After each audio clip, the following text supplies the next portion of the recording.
Have you ever mentioned something someone said a month ago, and they look at you like you've pulled up archived footage they didn't even know existed? They laugh, say, "Wow, you have a good memory," then move on, while you're still holding the exact wording, the date, the tone they used when they said it. Most people let conversations fade into a blur. You don't. You remember almost all of it. From the outside, it looks like a harmless quirk, being the one who remembers everything. But if you grew up needing to track who said what, when they said it, and whether they followed through, this wasn't a fun personality trait. This was a safety mechanism. Your brain turned every interaction into data because inconsistency wasn't just annoying, it was dangerous. People who remember everything you said aren't just gifted with convenient recall. They've built an internal map of phrases, promises, preferences, and patterns that helps them answer one question: am I safe with you, or am I not? Stay with this, because by the end of this video, you'll see why that weird memory you keep apologizing for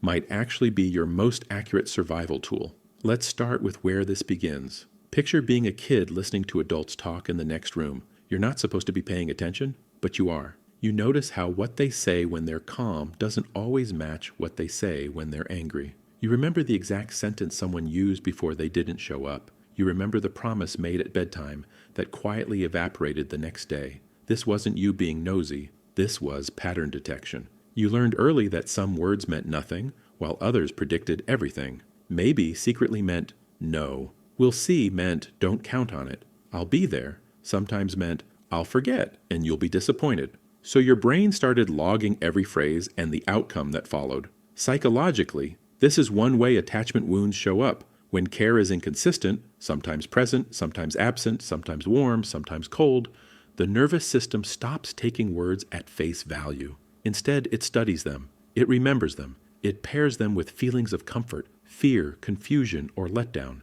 The stronger the emotional charge, the more clearly the sentence gets burned into memory. People with extraordinary relational memory often didn't set out to be good listeners. They were kids trying to work out, if you say this, what does it actually mean for me? Their brains treated language like weather patterns, watching for signs that a storm was coming long before anyone admitted the clouds were there. Now let's talk about what this looks like in daily life. Fast forward to adulthood. Someone tells you, "I hate being late," and your brain quietly puts it on a shelf. Weeks later, they start showing up 20 minutes behind every time. You don't just notice the lateness. You remember the sentence. You remember when they said it, what they were wearing, what the room looked like, and now you're not just irritated. You're recalibrating your sense of who they are. You do this constantly. You remember your friend's relationship history and how it contradicts the values they claim to have. You remember your coworkers rant about never gossiping right before they tell you someone else's secret. You remember the time your partner said, "I want us to always be honest," and the later moment when they edited a story in a way that didn't quite line up. This cataloging isn't random. It's a safety map. Attachment theory would say your system is tracking consistency, reliability, and emotional availability. Every remembered comment is a pin on that map. Over time, you build a sense of, when you say this, can I believe you? And when you promise that, do you act in line with it? From the outside, someone might say, "You never forget anything," like it's a compliment or a complaint. From the inside, it feels more like, if I stop remembering, I lose my ability to predict when I'll get hurt. Your memory isn't just about details, it's about forecasting. Then there's the question, why do some phrases stay with you for years? Imagine someone saying, "You can always count on me," at a time when you were desperately hoping that would be true. Or, "I'm not like the others," when you were trying to convince yourself to trust again.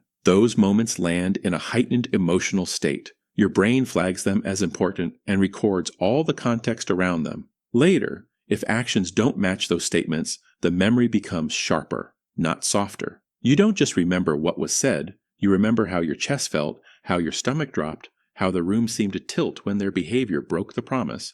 The stronger the mismatch, the deeper the imprint. Neuroscience shows that emotionally charged events create stronger memory traces. The amygdala, which processes threat and emotion, essentially tells the brain, record this. This matters. For people with attachment wounds, conversations about support, loyalty, and care are always emotionally loaded. The brain doesn't treat them as casual talk.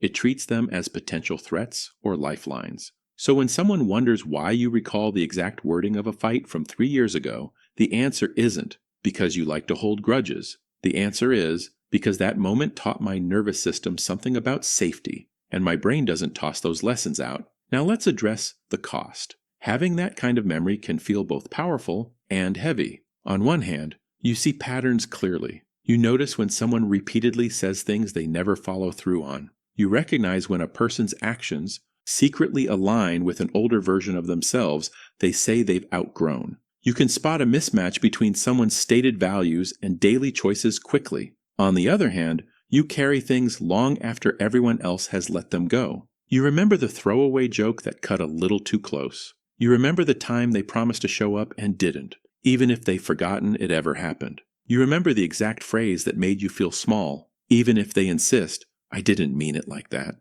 This isn't you trying to sabotage relationships. This is the burden of not being able to unknow what you've seen. Your memory keeps feeding you evidence, making it harder to slip back into naive trust. So you live with a tension. You want to forgive, but you also can't erase the data. That can leave you feeling like the historian of every relationship you're in, holding the full record while everyone else seems to be living only in the latest chapter. It's lonely to be the one who remembers all the drafts of someone's character arc when they only want to be judged by their current edit. People like this get labeled all kinds of things: obsessive, overthinking, unable to just move on. What those labels miss is the function behind the memory. In an unpredictable emotional world, remembering what people said and did isn't overkill. It's how your brain builds a model of who is safe to attach to. Attachment wounds often come from caregivers whose words and actions didn't line up. One day they were present, the next they were distant.